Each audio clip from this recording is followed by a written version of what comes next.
Thank you, Dr. Pauli. Good evening, ladies and gentlemen. I thank the Aue Foundation and particularly you, Dr. Sinikka Salo, for the invitation to talk to you about climate change and climate policy.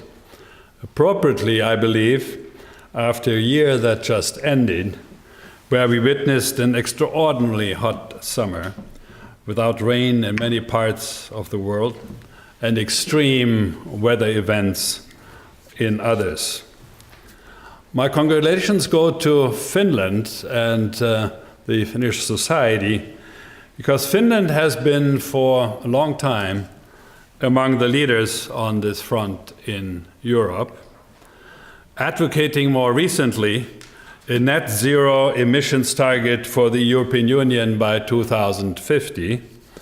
And your recent 8-party task force, if I understand it correctly, proposes Finland to produce negative greenhouse gas emissions in the 2040s.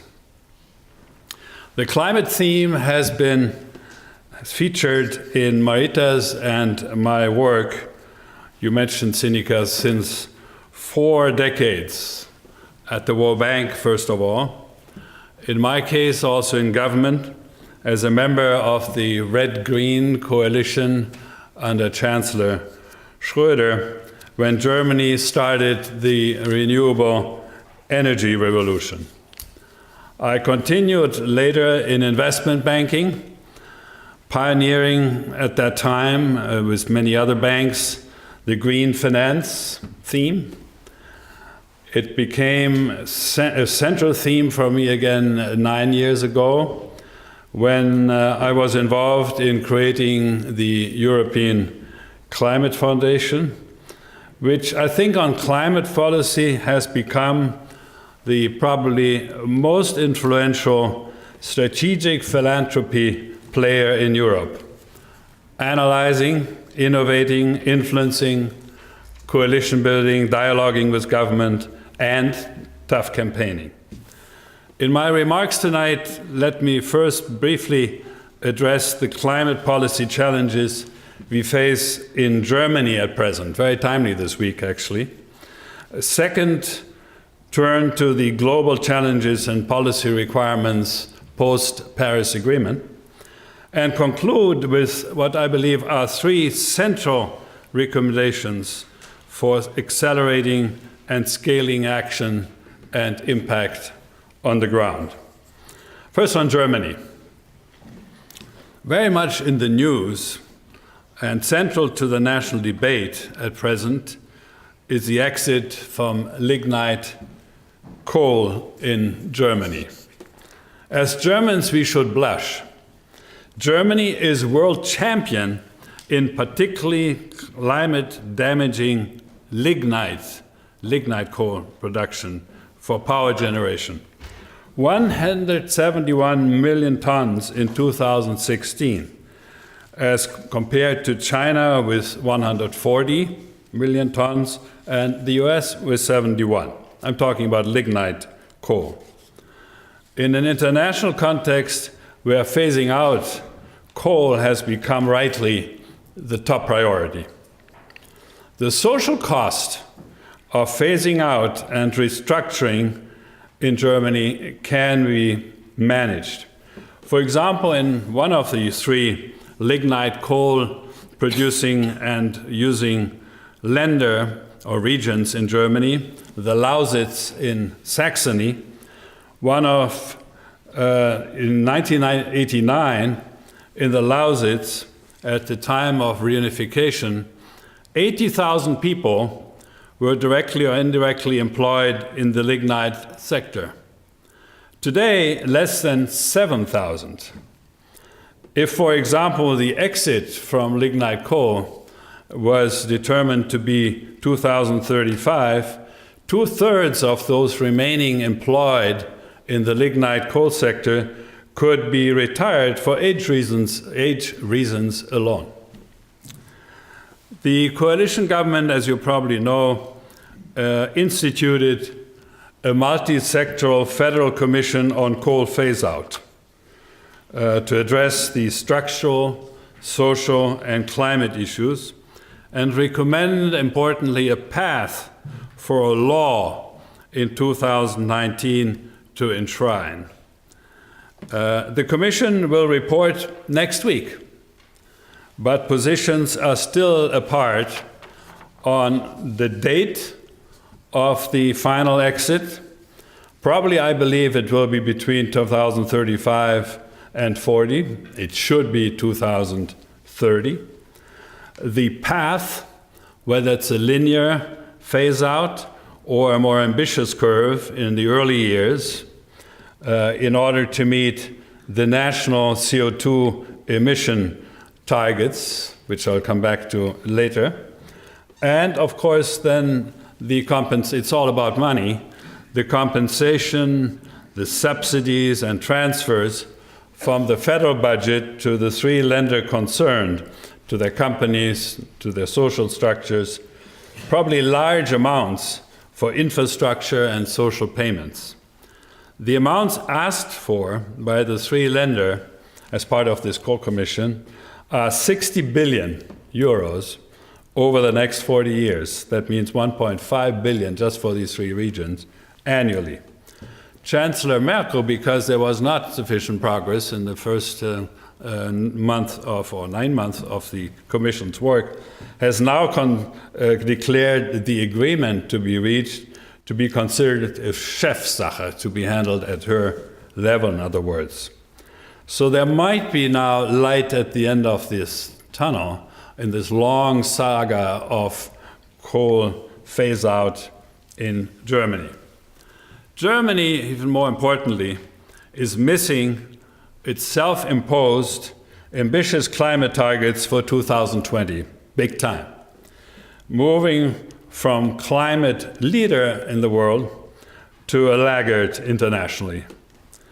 Missing the 2020 target of CO2 emissions reductions from 1990 in numbers, it was to be a 40% reduction in CO2 emissions, and at best we'll probably reach by 2020 32%.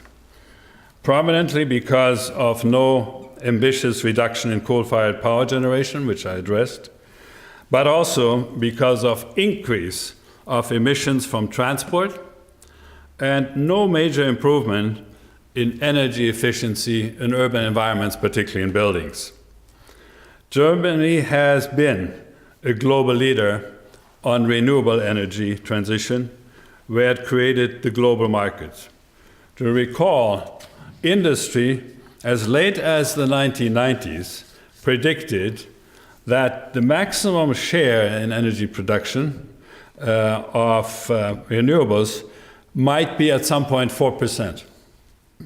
We are today at 40%, and the aim of the government, and I think that's a credible target, is 65% by 2030. And the economy booms, not despite, but also because of the Energiewende. The transition, yes, is costly for users, but with dramatic cost reduction in renewables, this is transitory. And it has, broadly speaking, the support of the vast majority of the population. And again, to remember, we do this at the same time that we are phasing out nuclear energy by 2022. Obviously, this generates major problems of managing the intermittency of renewables. I think, therefore, there is enormous importance to make rapid progress on what I call a European supergrid, and particularly with the Nordic countries in Europe, including Finland. I think we have made progress, good progress, on standby capacity in an intelligent way and storage technology. Germany is a laggard on mobility. A 4% increase in transport sector emissions since 1990, and the automotive companies, instead of preparing the way, manipulating and lying, the Dieselgate scandal, instead of investing in EV and other technologies. In a sense, the German automotive industry, although it was a strong wake-up call now, and they are moving, but still on two tracks. On the one hand, sticking as long as possible to the combustion engine, but at the same time, now switching big time to EV investment. But you see that dual track strategy, and virtually in every board of BMW, Volkswagen, Daimler, this is the fierce debate, and the two tracks are a compromise, is expressed in numbers. The same boards that decide to invest, and this is recent numbers, only 3 billion directly in EV in the next 5 years, the same members of these same boards travel the next day to China and tell China, which has set a very, as you know, clear regulatory framework, EV only in some cities in the future, and tell the Chinese, no, it can be done. We want to be your partners. We want joint ventures with you, and we can do that technologically. You see here the dilemma. And what we tell now government as European Climate Foundation is, how can you be more stupid? Because once we will undoubtedly in future have similar strict limits, guess where the EV vehicles will come from then? Daimler and Volkswagen and other produce from China. So it's not any longer a question of whether the combustion engine requires is more labor intensive obviously than the electric engine, but we'll have no jobs left at all. In sum, there has been in Germany, unfortunately, despite the early leadership, a lack of bold leadership in the last 9 years. We have been resting on our international reputation and image of climate leader when we have become a laggard. The question is asked now increasingly also internationally, where was Angela Merkel, who after all was called way back the climate chancellor, the Klimakanzler? Now the good news is, on the other hand, that the recently re-elected Grand Coalition that now really starts seriously working after all, agreed last March that it will introduce a legally binding, and that's very important, a legally binding plan to achieve the 2030 ambitious climate and sectoral targets for Germany, which are now discussed under the term Klimaschutzgesetz or climate protection law. The aim is to pass, they are busy working on that, the aim is to pass this law by the end of this year, which means it has to go into cabinet already in a few months. No doubt this will not satisfy what is consistent, compatible with the Paris Agreement scenario, and will no doubt have to continue to be ratcheted up in ambition later, but that's the case, of course, and I'll come to the Paris Agreement, in most countries. So I think the fact that it will be a law and that will comprise all the sectors, we build on the earlier plans for 2050, is very encouraging, but let's wait and see. Let me secondly turn very briefly to the international climate policy scene. The science, as we all know, tells us that in terms of the global carbon budget, to limit global warming to the 2-degree or better of the Paris Agreement, only about 800 gigatons of total additional emissions until the end of the century are available and cannot be exceeded globally. Of course, the later these emissions peak, the more costly the adjustment, if not impossible. From 2000 to 2014, global emissions steadily increased from 34 to 49 gigatons, CO2 equivalent. There was a brief pause, and we were claiming success here, of course, already in 2014 and 15, particularly also in China. But apparently, and now the recent numbers show that, there has been a new increase since. So we are, ladies and gentlemen, on a path at the moment, and business as usual, of 3 to 4 degrees Celsius warming under the present projections, which of course spells absolute disaster. I don't have to elaborate. One of the greatest risks, I believe, in all of this is that climate modeling in these projections has not been able so far, and is only beginning, to capture in these projections tipping points. Tipping points that come earlier than and ahead of the average date in geographical subregions. Take the Arctic, take the oceans, take the Amazon, Marita will talk about later. I think these not capturing tipping points and all the secondary and tertiary effects that in terms will cause is one huge additional risk to the dire projections we already have. As we speak, the window for avoiding serious consequences is closing. I think the next 10 years will absolutely be critical.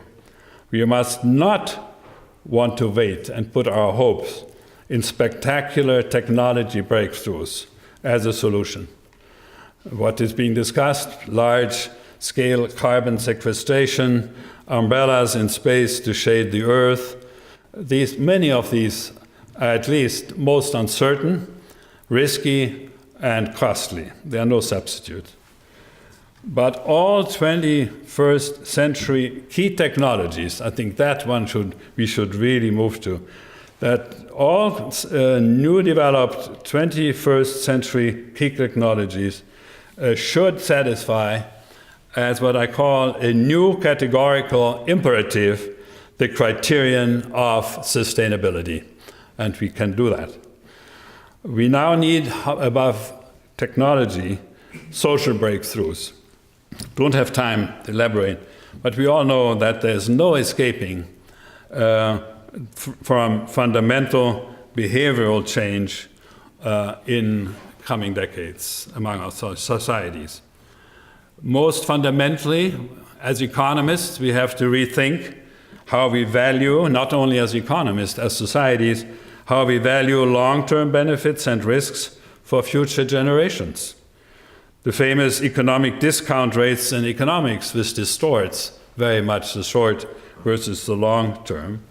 What Mark Carney, the enlightened governor of the UK Central Bank, calls the tragedy of horizons, when he and Bloomberg launched this big study on carbon risk that could land well in the financial system, but beyond, to stranded assets in the future. I think tragedy of horizons is a good term. I would go further. I think psychologists talk about cognitive dissonance, which means basically that if you see major threats coming and you even believe that they will come, that the way almost as to self-defend yourself, you ignore them, you move, you continue to march in a different direction. There are many examples of that in our psychology and daily lives, but I think we see that on a mass societal scale also in confronting the recognized future climate risks.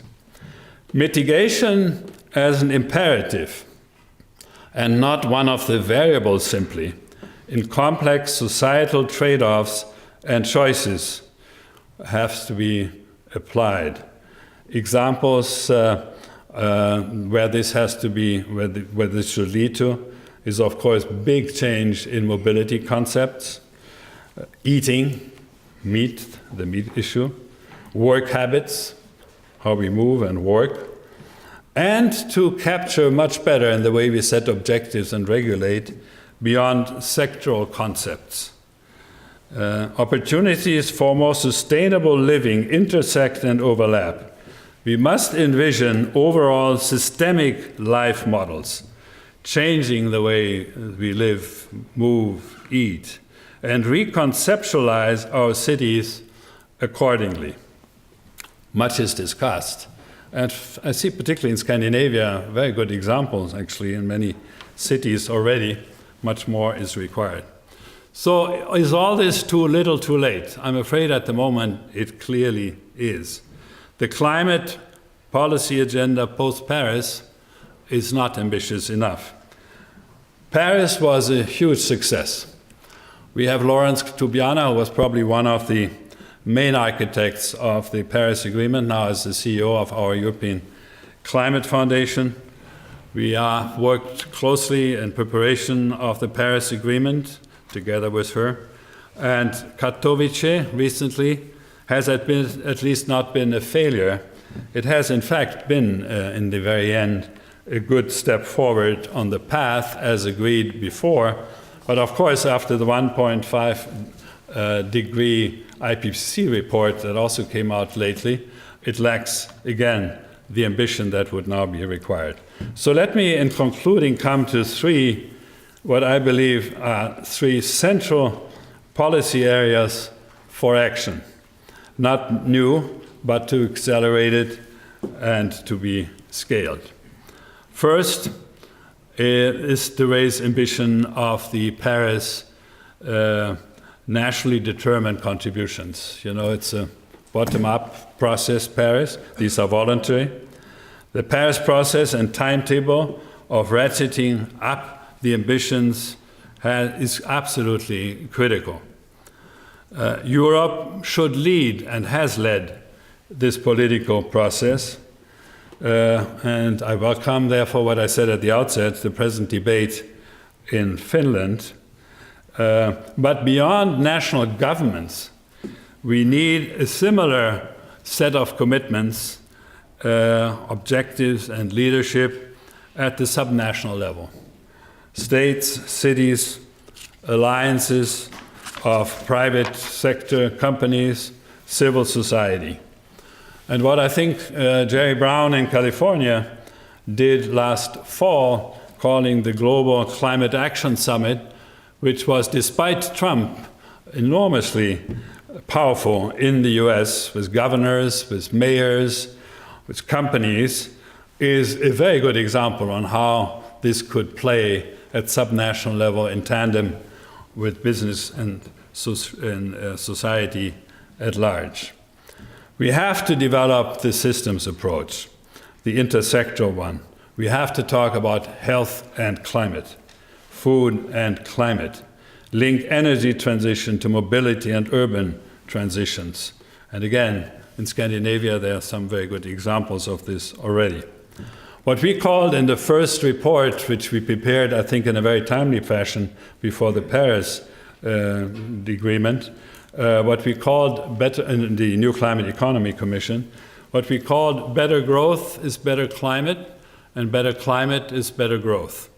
Enlightened, future sustainable growth has to take both into account. They go together. They are not contradictions.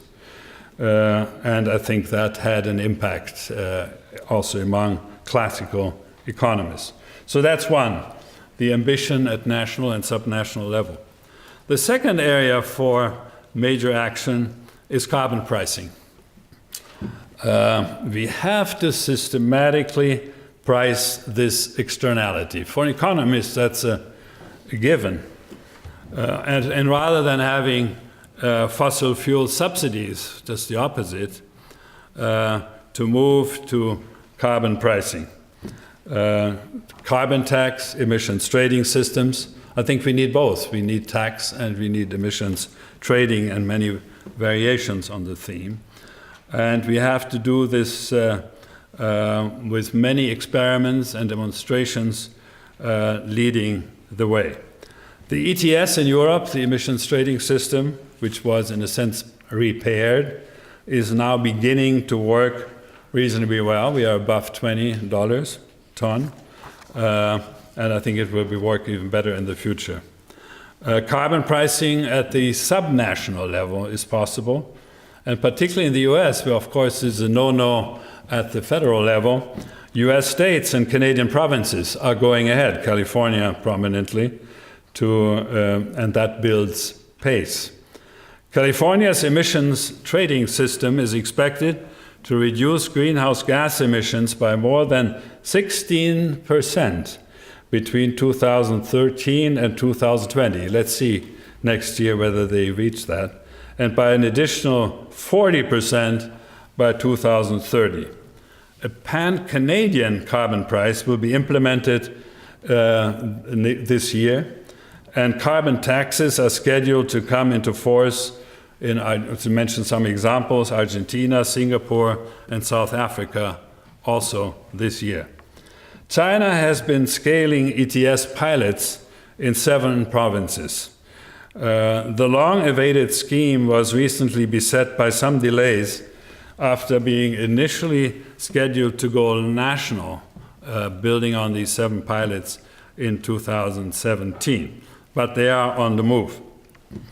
Carbon taxes on emission or emission trading systems are now overall in place or planned in 70 jurisdictions worldwide, covering 1/5 of global emissions. Half of all carbon prices, though, from these policies are less than $10 per ton, far too little, far short of what is needed to drive transformational change. Even large corporations now, in Germany we have a 2-degree coalition of companies, for example, demand planning certainty, and that means a carbon price. More and more you hear from CEOs, the worst is uncertainty. Give me a firm and credible carbon price and we will deliver. For the right incentive and signaling, the price should, in other words, be strong, it should be gradually rising, and it should be credible in its implementation. What Spain did in taking back some of the feed-in tariffs, for example, for renewables was disastrous as wrong as in terms of credibility. Eventually, we can also replace fossil fuel taxation as a fiscal revenue with the revenues generated by carbon pricing. You can compensate the vulnerable under these schemes, and you can fund sustainability and climate action in many other ways. We are talking big amounts here. If we have, Nick Stern and others calculated that a good carbon price would have to start at about $50 and move over a not long period of time to 80. I would like to point here also to the, let me turn to my third point. That is greening the financial system. Below the national ambition and national plans and subnational ones, beyond carbon pricing, I think the carbon risk disclosure in corporate balance sheets is the third promising area of big action. The path-breaking work, I mentioned Mark Carney before, of the Task Force on Climate-Related Financial Disclosure, the Bloomberg Task Force, as it was called, on carbon risk disclosure, had a big impact.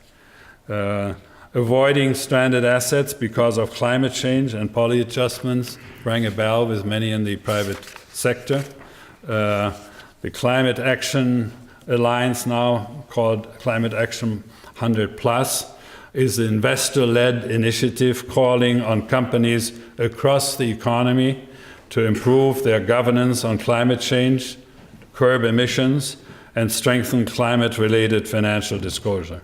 We have now 289 investors with nearly $30 trillion in assets under management who have signed up so far. So this is gaining real traction. We soon need to transition then from voluntary disclosure, and I think Carney Bloomberg were wise to start this on a voluntary basis, because it's not easy. You have to test these models against future scenarios in a dynamic way. So there's a lot of learning to be done. But I think in the not too distant future, and France has already moved in this direction, we have to move from voluntary disclosure to mandatory, and not only of all the financial sector players, but corporations at large. I think we should congratulate the European Commission under good leadership the last few years. They are laudably leading on picking up the ball from the Carney-Bloomberg work on sustainable financial system reform. They have released the first legislative package, as you probably know, on sustainable finance, including a unified EU classification system, very importantly the taxonomy that applies to all, investor duties and disclosures, low carbon benchmarks, and better advice to clients on sustainability.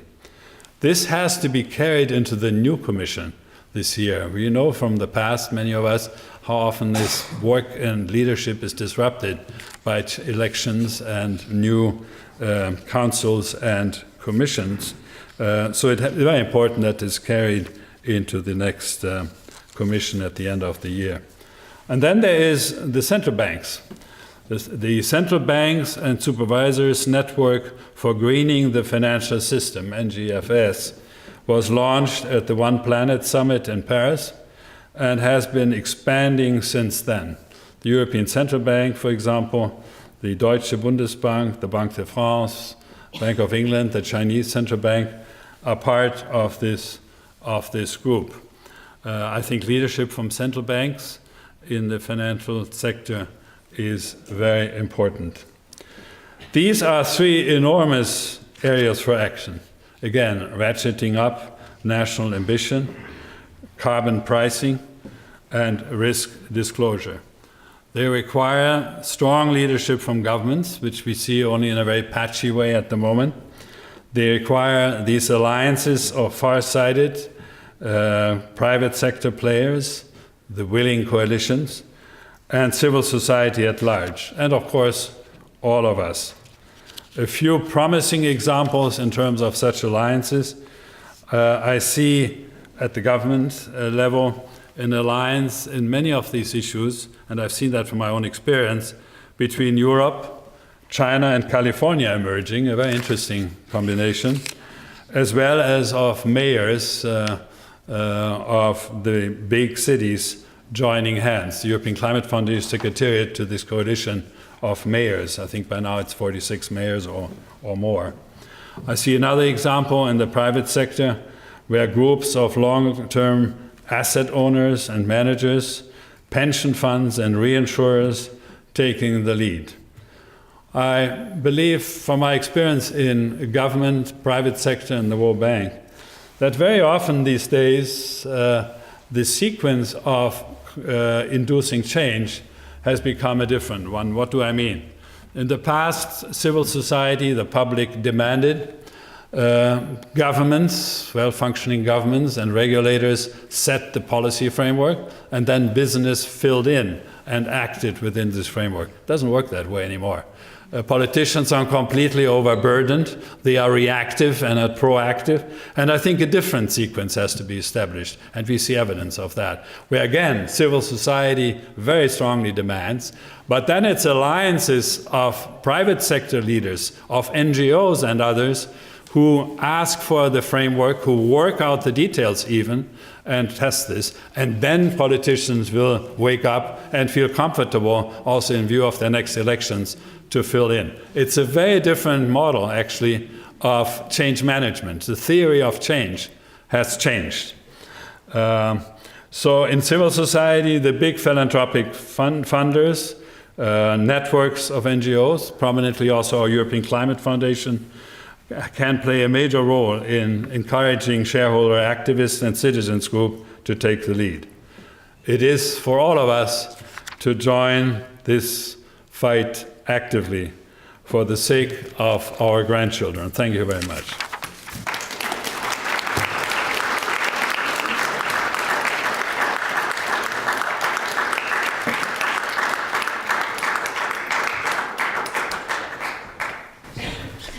Thank you very much, Mr. Caio Koch-Weser. It was an excellent talk. I think that you started with a very honest analysis of the situation, especially in your own country, and then you showed the way forward. And there is a way forward, quite clearly. We just have to tackle it. We don't have very much time. So thank you very much. It was most interesting. I would like to proceed to Marita's presentation right now.